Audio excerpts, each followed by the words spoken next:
Hello everyone, welcome back to my channel. কেমন আছো তোমরা সবাই? আশা করছি তোমরা যে যেখান থেকে আমার ভিডিও দেখছো অনেক ভালো আছো এবং অনেক সুস্থ আছো।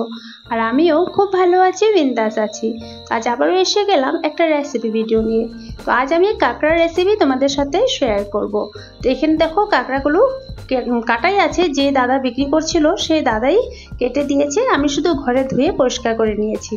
যারা কাঁকড়া খাও তারা তো নিশ্চয়ই এটা টেস্টটা জানো। এই কাঁকড়া অবশ্য অনেকে খায় আবার অনেকে খায় না।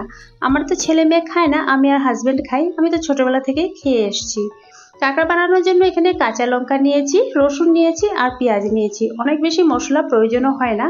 আর আজ আমি বানাবো মিষ্টি কুমড়ো দিয়ে। কাঁকড়াটা অনেক রকমই বানানো যায়, তোমরা বানাতে চাইলে তোমরা ইউটিউবে সার্চ করে দেখতে পারো যে আর কিভাবে কাঁকড়া বানানো যায়। তো আমি যেটা বানাচ্ছি সেটা হলো একদম আমাদের দিদা বা আমার মা যেভাবে বানাতো, একদম অনেক পুরনো পদ্ধতিতেই বানাচ্ছি। তো কাঁকড়াগুলোকে আমরা মাছ ভাজার আগে যেমন হলুদ নুন মাখিয়ে নিই, তেমনই ঠিক হলুদ নুন মাখিয়ে নিয়েছি। তারপর এবার তেল গরম হয়ে গেছে, এবার মিনিট খানিক একটু ভালো করে ভেজে নেবো লাল লাল করে। তারপরে দেখো ভাজা হয়ে গেছে, তো আমি তুলে নিয়েছি। ওই তেলেই আমি একটা শুকনো লঙ্কা দিলাম, আর লঙ্কা রসুন আর পেঁয়াজটা যে কুচি করে রেখেছিলাম সেটাও দিলাম। আর রসুনটা না আমি একটু থেতো করে নিয়েছিলাম। এবার ভালো করে একটু পেঁয়াজটা ভেজে নেব। পেঁয়াজটা যখন ভালো করে ভাজা হয়ে যাবে, যে কুমড়োগুলো কেটে রেখেছিলাম কুমড়োটাও দিয়ে দেবো।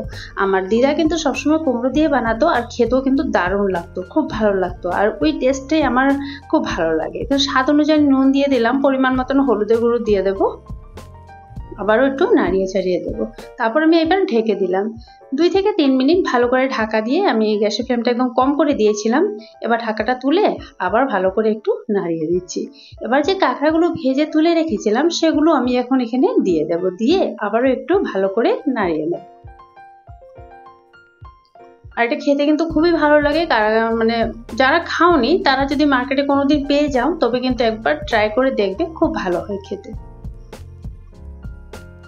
তো এবার এখানে আমি কিছু মশলা দেব। এখানে অল্প দিলাম লঙ্কার গুঁড়ো, অল্প দেব জিরের গুঁড়ো, আর কালারের জন্য একটু কাশ্মীরি রেড চিলি পাউডারটা দিয়ে দেব। আর তোমরা যারা ঝাল পছন্দ করো তারা কিন্তু এখানে একটু লঙ্কার গুঁড়োটা বেশি করেই দিতে পারো। আমি কাশ্মীরি রেড চিলি পাউডারটা একটু বেশি দিয়েছি কালারটা সুন্দর হওয়ার জন্য। আর কাঁচা লঙ্কা যেহেতু দিয়েছি, আমি যে রান্না করেছি বেশি ঝাল হয়নি কিন্তু। আর বন্ধুরা, ভিডিওটা যদি ভালো লাগে একটা লাইক করে দিয়ে আমার পাশে সবসময়ের জন্য থেকে যেও, আমার চ্যানেলটা সাবস্ক্রাইব করে দিও। আর এবার আবারও আমি ঢাকা দিয়ে দেব এটাকে প্রায় 4 থেকে 5 মিনিটের জন্য। আর কিন্তু এটাতে জল দেওয়া যায় না, জল না দিয়ে রান্নাটা করতে হয়। জল দিলে কিন্তু রান্নাটা একদম পানসা পানসা হয়ে যায়, ভালো হয় না। জল না দিয়ে গ্যাসের ফ্লেমটা একদম লো টু মিডিয়ামে রেখে রেখে রান্না করবে, দারুণ হয়। এবার কিন্তু আমার রান্নাটা কমপ্লিট হয়ে গেছে, কুমড়োগুলো সব সুন্দর করে সিদ্ধ হয়ে গেছে, আর রান্নাটাও আমার কমপ্লিট হয়ে গেছে। এবার আমি গ্যাসটা অফ করে দেবো, ক্লোজ আপ তোমাদেরকে দেখিয়ে দিচ্ছি। এবার একটু যখন ঠান্ডা হয়ে যাবে তবে আমি অন্য একটা পাত্রতে নিয়ে নেব। আর যদি রেসিপিটা ভালো লাগে কমেন্ট বক্সে জানাতে একদমই ভুলবে না কিন্তু। আর যারা আমার চ্যানেলটা এখনো সাবস্ক্রাইব করোনি ওরা প্লিজ আমার চ্যানেলটা সাবস্ক্রাইব করে দিও। সবসময়ের জন্য আমার বন্ধু হয়ে আমার পাশেই থেকে যেও। আর সবসময় মতন একই কথা বলবো, একটু লাইক করে দিও। তোমাদের একটা লাইকে আমার এই ভিডিওটা আরো 10 জনের কাছে পৌঁছে যাবে। তো আজকের মতন ভিডিওটা এখানেই শেষ করলাম। পরবর্তী ভিডিওতে তোমাদের সাথে আবারও দেখা হচ্ছে অন্য কোনো রেসিপি নিয়ে।